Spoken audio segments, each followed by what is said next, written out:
PC. Vishwanath ഈ വന്ന യുവ നേതൃത്വ നിരയിൽ ഏറ്റവും ശക്തനും അതേസമയം സൗമ്യനുമാണ്. ഏതാണ്ട് ഉമ്മൻചാണ്ടിയുടെ ഒരു രാഷ്ട്രീയ ലൈൻ കൃത്യമായി സൂക്ഷിക്കുന്ന ഒരു യുവ നേതാവ് കൂടിയാണ് ഈ പറയുന്ന പി.സി. വിശ്വനാഥ്. പി.സി. വിശ്വനാഥ് ഈ കഴിഞ്ഞ 5 വർഷക്കാലം അവിടെ വളരെ സജീവമായിരുന്നു നമ്മളിൽ കാണേണ്ടത്. റോബിൻ രാധാകൃഷ്ണൻ്റെ കാര്യമൊക്കെ പറഞ്ഞു. റോബിൻ രാധാകൃഷ്ണനൊന്നും അവിടെ ഒരു സ്ഥാനാർത്ഥിയായിട്ട് നമ്മൾ പരിഗണിക്കണം. എം എൽ എക്ക് എന്തെങ്കിലും തരത്തിലുള്ള ദൗർബല്യങ്ങളുണ്ടോ, അല്ലെങ്കിൽ എം എൽ എ അപ്രോച്ചബിൾ അല്ലാതുണ്ടോ, അല്ലെങ്കിൽ ജനകീയ സ്വഭാവം നഷ്ടപ്പെട്ടോ എന്നൊക്കെയാണ് ആളുകൾ പരിശോധിക്കുക. രാജേട്ടാ നമസ്കാരം. രാജേട്ടാ, നമ്മൾ നിയമസഭാ തെരഞ്ഞെടുപ്പിൽ ഓരോ നിയോജക മണ്ഡലങ്ങളും പരിശോധിക്കുന്ന സമയത്ത് ഇപ്രാവശ്യം കനത്ത മത്സരം നടക്കാൻ സാധ്യതയുള്ള ഒരു നിയോജക മണ്ഡലമാണ് കുണ്ടറ നിയോജക മണ്ഡലം എന്ന് പറയുന്നത്. കുണ്ടറ നിയോജക മണ്ഡലം 2021 പി.സി. വിശ്വനാഥ് വിജയിക്കുന്നത് തന്നെ ജെ മേഴ്സിക്കുട്ടിയമ്മയെ പരാജയപ്പെടുത്തിക്കൊണ്ടാണ്. ജെ മേഴ്സിക്കുട്ടിയമ്മ അന്ന് മന്ത്രിയായിരിക്കുന്ന സമയമാണ്. അന്ന് അവർക്കെതിരെ ഉയർന്നു വന്നിട്ടുള്ള ആഴക്കടൽ മത്സ്യബന്ധനവുമായി ബന്ധപ്പെട്ടിട്ട് ഉള്ള കോടിക്കണക്കിന് രൂപയുടെ അഴിമതി പണം കൈപ്പറ്റി എന്നുള്ള രീതിയിലുള്ള വലിയ ആരോപണം ഉയർന്നു വന്നതിനെ തുടർന്നാണ് അവർക്ക് അങ്ങനെ ഒരു പരാജയം ഏറ്റുവാങ്ങേണ്ടി വന്നിട്ടുള്ളത്. ഇപ്രാവശ്യം കുണ്ടറയിൽ റോബിൻ രാധാകൃഷ്ണൻ എന്ന് പറയുന്ന BJPയുടെ, അതായത് ബിഗ് ബോസ് താരം കൂടി അവിടെ മത്സരിക്കുന്നുണ്ട്. അപ്പോൾ അങ്ങനെ വരുന്ന സമയത്ത് സജി കുമാർ എന്ന് പറയുന്ന ഒരു CPMൻ്റെ വളരെ ലോക്കലായിട്ടുള്ള ഒരു ആളാണ്, ഒരു ജില്ലാ പഞ്ചായത്ത് മെമ്പറൊക്കെ ആയിരുന്ന ഒരാളാണ് ഇപ്പോൾ കുണ്ടറയിൽ ഇപ്രാവശ്യം മത്സരിക്കുന്നത്. നമ്മൾ കുണ്ടറ എടുത്ത് പരിശോധിക്കുന്ന സമയത്ത് പി.സി. വിശ്വനാഥിൻ്റെ വിജയ സാധ്യത എന്താണ്? പി.സി. വിശ്വനാഥിനെ നമുക്ക് അങ്ങനെ എഴുതി തള്ളാൻ പറ്റില്ല സിബി.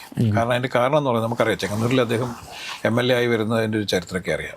അതുകൊണ്ട് തന്നെ പി.സി. വിശ്വനാഥ് ഈ വന്ന യുവ നേതൃത്വ നിരയിൽ ഏറ്റവും ശക്തനും അതേസമയം സൗമ്യനുമാണ്. ഏതാണ്ട് ഉമ്മൻചാണ്ടിയുടെ ഒരു രാഷ്ട്രീയ ലൈൻ കൃത്യമായി സൂക്ഷിക്കുന്ന ഒരു യുവ നേതാവ് കൂടിയാണ് ഈ പറയുന്ന പി.സി. വിശ്വനാഥ്. പി.സി. വിശ്വനാഥ് എങ്ങനെയാണ് അവിടെ മത്സരിച്ച് ജയിക്കുന്നത് വെച്ച് കഴിഞ്ഞാൽ, സുബി പറഞ്ഞതിൽ ചെറിയൊരു വിയോജിപ്പൻ്റെ എന്ന് പറഞ്ഞാൽ, ആഴക്കടൽ മത്സ്യബന്ധന വിവാദം കൊണ്ടല്ല അവിടെ ജെ മേഴ്സിക്കുട്ടിയമ്മ തോൽക്കാനുണ്ടായ കാരണം എന്ന് പറയുന്നത് അവിടെ മറ്റു ചില കാരണങ്ങളാണ്. അത് തോട്ടണ്ടി ഇറക്കുമതിയുമായി ബന്ധപ്പെട്ടുള്ള ചില കാര്യങ്ങൾ. CPM തന്നെ അവർക്കെതിരെ ഉണ്ടായിരുന്ന വലിയൊരു മൂവ്മെന്റ്, അതിന്റെ ഭാഗമായിട്ട് 2 പേർക്ക് അവിടെ നടപടിയൊക്കെ എടുത്തിട്ടുണ്ട് CPM. അപ്പോൾ ഇത്തരം ചില വിഷയങ്ങൾ കൊണ്ടാണ് മേഴ്സിക്കുട്ടിയമ്മക്ക് അന്ന് തിരിച്ചടി ഉണ്ടായത്. പിന്നെ നമ്മൾ കുണ്ടറ മണ്ഡലത്തിൻ്റെ ഒരു ചരിത്രം പരിശോധിക്കുമ്പോൾ, കുണ്ടറ മണ്ഡലത്തിൽ ചില സമയങ്ങളിലൊക്കെ LDF UDF അങ്ങോട്ട് മാറ്റങ്ങളൊക്കെ ഉണ്ടായിട്ടുണ്ട്. എന്ന് പറഞ്ഞാൽ തീർത്തും അടിയുറച്ച ഒരു LDF മണ്ഡലമായിരുന്നില്ല കുണ്ടറ ഒരു കാലത്തും.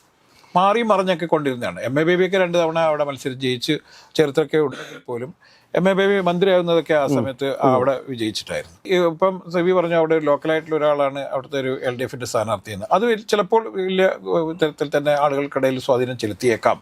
പക്ഷേ ഇതൊക്കെ പറയുമ്പോഴും ഈ MLA എന്ന നിലയിൽ കഴിഞ്ഞ 5 വർഷക്കാലം പി.സി.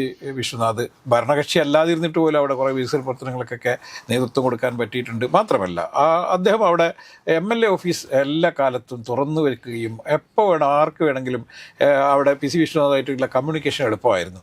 ഇത് ജനങ്ങളെ സംബന്ധിച്ചിടത്തോളം എന്താണ്, MLA അവൈലബിൾ ആയിരിക്കുക എന്നുള്ളത് ഒരു വലിയ സംഭവം തന്നെ. രാഷ്ട്രീയം ഒക്കെ ഉണ്ടെങ്കിൽ പോലും ജനങ്ങളെ നേരിട്ട് ഇത്തരത്തിലുള്ള കാര്യങ്ങൾ ബാധിക്കാറുണ്ട്. ഇപ്പോൾ പല നേതാക്കന്മാരും നിരവധി തവണ ഒരേ മണ്ഡലത്തിലൊക്കെ ജയിച്ച് എങ്ങനെയാണ്, കെ ബാബുവിൻ്റെ ചേർത്ത് നമുക്ക് എടുത്തു നോക്കാം. അത് കെ ബാബു തൃപ്പൂണിത്തുറയിൽ എങ്ങനെയാണ് തുടർച്ചയായി ജയിച്ചിരുന്നത്.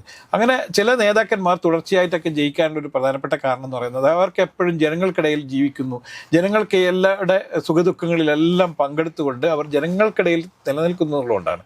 അത്തരത്തിലൊരു രാഷ്ട്രീയ ലൈൻ ആയിരുന്നു പി.സി. വിശ്വനാഥിൻ്റെതെന്നും പി.സി. വിശ്വനാഥ് ഈ കഴിഞ്ഞ 5 വർഷക്കാലം അവിടെ വളരെ സജീവമായിരുന്നു നമ്മളിൽ കാണേണ്ടത്. ഈ നേരത്തെ നമ്മൾ നോക്കണം, ഈ സജി ചെറിയാനെ തോൽപ്പിച്ചിട്ടുണ്ട് 2006. അതെ, ആ സമയത്ത് ഏറ്റവും പ്രായം കുറഞ്ഞ 26ാമത്തെ വയസ്സ് MLA കൂടിയായിരുന്നു പി.സി. വിശ്വനാഥ് എന്നുള്ളത്. അതുകൊണ്ട് തന്നെ പി.സി. വിശ്വനാഥിന്റെ KSU സംസ്ഥാന അധ്യക്ഷനാണ്. അതെ, അപ്പോൾ KSUവിന്റെ നേതാവ് എന്നുള്ള നിലയിൽ, യൂത്ത് കോൺഗ്രസിന്റെ നേതാവ് എന്നുള്ള ഇപ്പം നമുക്കിപ്പം ഷാഫി പറമ്പിലൊക്കെ പോലെ അല്ലെങ്കിൽ രാഹുൽ മാങ്കൂട്ടത്തിനെ പോലെ അമിതാവേശം കാണിക്കുന്ന ഒരു നേതാവ് അല്ല എന്നുള്ളത് കൂടി. യൂത്ത് കോൺഗ്രസിന് ഏറ്റവും കൂടുതൽ ശക്തമായ പ്രവർത്തനങ്ങൾ നടന്നിട്ടുള്ളത് വിശ്വനാഥ്. അതെ, അതുകൊണ്ട് പി.സി. വിശ്വനാഥിന് ഒരു കാരണവശാലും നമുക്ക് അവിടെ എഴുതി തള്ളാൻ പറ്റില്ല എന്ന് തന്നെ നമ്മളിൽ കാണേണ്ടത്. നമുക്കിപ്പം അദ്ദേഹത്തിന്റെ ചെങ്ങന്നൂരിലെ പ്രവർത്തനം തന്നെ നമുക്ക് നോക്കാം. ചെങ്ങന്നൂരിൽ അദ്ദേഹത്തിന് സ്ഥാനാർത്ഥിയാക്കിൽ പ്രതിഷേധിച്ചാണ് ശോഭന ജോർജ് പിന്നീട് അവിടെ സ്വതന്ത്രമായി മത്സരിക്കുകയും തോറ്റുപോവുകയും അവരുടെ രാഷ്ട്രീയ ജീവിതം മറ്റൊന്നാവുകയും പിന്നീട് അവർ CPM പാളയത്തിലേക്ക് എത്തുകയൊക്കെ ചെയ്യുന്നതെന്ന് നമ്മളിൽ കാണേണ്ടത്. അവരങ്ങനെ സ്വതന്ത്രമായിട്ട് മത്സരിച്ചുകൊണ്ടാണ് 2016 വിശ്വനാഥ് പരാജയപ്പെട്ടു പോകാനുള്ള കാരണം. അത് അതുകൊണ്ട് അല്ലെങ്കിൽ ചെങ്ങന്നൂരിൽ തന്നെ അദ്ദേഹം ചെങ്ങന്നൂര് എല്ലാ കാലത്തും ഒരു കോൺഗ്രസ് മണ്ഡലമായി തന്നെ തുടർന്നേനെ എന്നുള്ളതാണ് നമ്മളിൽ കാണേണ്ടത്. അതിന് ശേഷം ഉണ്ടായ ചില രാഷ്ട്രീയ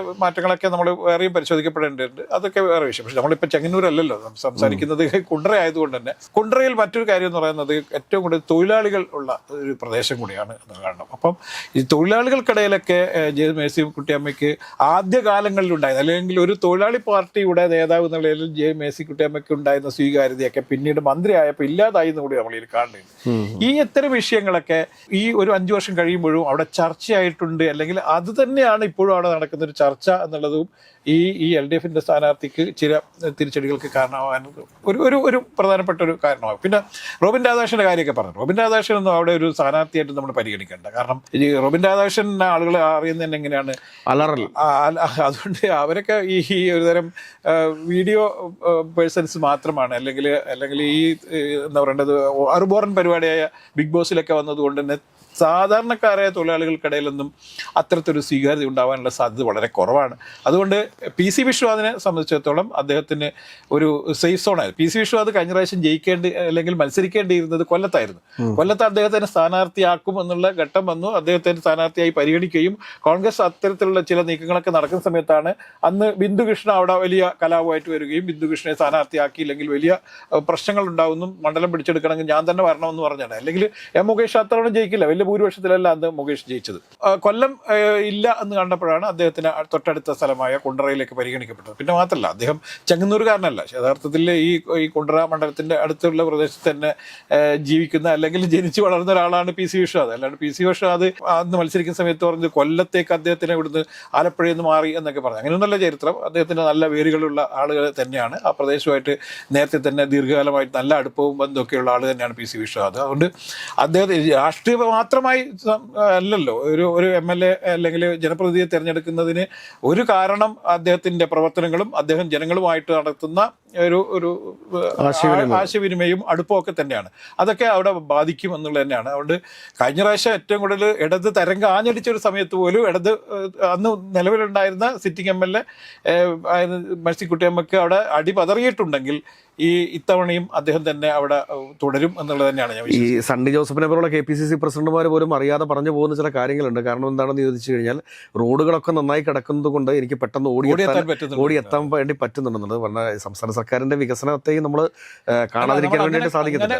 പറഞ്ഞത് നമ്മളിപ്പോൾ വികസന പ്രവർത്തനങ്ങൾ നടന്നില്ല എന്നൊന്നും നമ്മളതിൽ പറയുന്നില്ല. പക്ഷേ ഞാൻ അതിൽ പറയുന്നൊരു സംഭവം വികസന പ്രവർത്തനങ്ങളിൽ അവിടെ കൃത്യമായി വിലയിരുത്തപ്പെടുമ്പോഴും MLAയും വിലയിരുത്തപ്പെടും എന്നുള്ളത് നമ്മളിൽ കാണണം. MLAക്ക് എന്തെങ്കിലും തരത്തിലുള്ള ദൗർബല്യങ്ങളുണ്ടോ, അല്ലെങ്കിൽ MLA അപ്രോച്ചബിൾ അല്ലാതുണ്ടോ, അല്ലെങ്കിൽ ജനകീയ സ്വഭാവം നഷ്ടപ്പെട്ടോ എന്നൊക്കെയാണ് ആളുകൾ പരിശോധിക്കുക. എനിക്ക് തോന്നുന്നു ഇപ്രാവശ്യത്തെ തെരഞ്ഞെടുപ്പ് LDFും UDFും തമ്മിലുള്ള മത്സരമൊന്നുമല്ല. കാരണം ഒരു സൈഡിൽ ഇപ്പം LDFിന്റെ പക്ഷത്ത് ഉയർത്തി കാണിക്കാനായിട്ട് ഒരു പിണറായി വിജയൻ ഉണ്ട് എന്നതിനപ്പുറത്തേക്ക് നമ്മൾ UDFിലേക്ക് നോക്കുമ്പോഴത്തേക്ക് അവിടെ നേരത്തെ ഉമ്മൻചാണ്ടി സാറിനെ പോലെയോ അല്ലെങ്കിൽ AK ആന്റണിയെ പോലെയോ ശ്രീ K കരുണാകരനെ പോലെയോ ഒന്നൊക്കെയുള്ളൊരു നേതാവിനെ ഉയർത്തി കാണിക്കാൻ വേണ്ടിയിട്ട് അവിടെ ഇല്ല. അപ്പം അങ്ങനെ രണ്ട് നേതാക്കന്മാർ തമ്മിലുള്ളൊരു പോരാട്ടമൊന്നും അല്ല ഇപ്രാവശ്യം നടക്കുന്നത്. അല്ലെങ്കിൽ UDFും LDFും തമ്മിലുള്ളൊരു പോരാട്ടമാണ് ഇപ്രാവശ്യം നടക്കുന്നത് എന്ന് ഞാൻ കരുതുന്നില്ല. പക്ഷേ മത്സരം നടക്കുന്നത് നിലവിലുള്ള സിറ്റിംഗ് MLAമാരും എതിർ സ്ഥാനാർത്ഥികളുമായിട്ടാണ്. അങ്ങനെ തന്നെയാണ് നമ്മളിൽ കാണേണ്ടത്. അതുകൊണ്ട് ഞാൻ ഇതിൽ പറയുന്നൊരു സംഭവം, കുണ്ടറയിൽ യഥാർത്ഥത്തിൽ മത്സരം നടക്കുന്നത് കുണ്ടറയിലെ നിലവിലുള്ള MLAയും MLAക്ക് എന്തെങ്കിലും കുഴപ്പമുണ്ടെങ്കിൽ അതിനെ തദ്ദേശീയനായ ഒരു സ്ഥാനാർത്ഥിയെ കൊണ്ട് എതിരിടുക എന്നുള്ള സംഭവമാണ് അവിടെ നടക്കുന്നത്. പക്ഷെ 13 കിലോമീറ്റർ അപ്പുറത്താണ് ഈ പറഞ്ഞ വിശ്വനാഥൻ താമസിക്കുന്നത്. PC വിശ്വനാഥ് ഒരിക്കലും മറ്റേ കുണ്ടറക്കാരനല്ല എന്ന് പറയാൻ പറ്റത്തില്ല. കാരണം അദ്ദേഹം ചെങ്ങന്നൂർ പോയി കൊല്ലത്തുനിന്ന് മത്സരിച്ചു കൊണ്ട് മാത്രമേ ഉള്ളൂ. തീർച്ചയായും. അതുകൊണ്ട് PC വിശ്വനാഥിന് അങ്ങനെ ഒരു അവിടെ വരത്തനെന്നും പറയാൻ പറ്റില്ല എന്ന് മാത്രമല്ല, അദ്ദേഹത്തിന് അങ്ങനെ എതിരെ ഒരു MLA എന്നുള്ള രീതിയിൽ അത്ര അപ്രോച്ചബിൾ അല്ല എന്നുള്ളൊരു ചർച്ച ഇതുവരെ അവിടെ വന്നിട്ടില്ല. അദ്ദേഹം അവിടെ വളരെ സജീവമായിട്ടുണ്ട്, വളരെ സജീവ സാന്നിധ്യമാണ്. പിന്നെ രാഷ്ട്രീയ എതിരഭിപ്രായങ്ങൾ ഉണ്ടാകുമ്പോഴും MLA നമുക്ക് സ്വീകാര്യനല്ല എന്നുള്ള രീതിയിലൊന്നും അവിടെ അങ്ങനെ ഒരു ചർച്ചകൾ വന്നിട്ടില്ല. രാഷ്ട്രീയപരമായിട്ടുള്ള വിയോജിപ്പുകൾ നിലനിൽക്കുമ്പോൾ തന്നെ ആളുകൾ എല്ലാ വിഭാഗം ആളുകൾക്കായിട്ട് തന്നെ അദ്ദേഹത്തിന് നല്ല ബന്ധം സൂക്ഷിക്കാൻ വേണ്ടി കഴിഞ്ഞ 5 വർഷം കഴിഞ്ഞിട്ടുണ്ട് എന്നുള്ളത് കൊണ്ട് തന്നെ ഇദ്ദേഹത്തിൻ്റെ സാധ്യത കുറച്ചും കൂടി അരക്കിട്ടുറപ്പിക്കാൻ പറ്റുന്നത് തന്നെയാണ് എൻ്റെ വിശ്വാസം.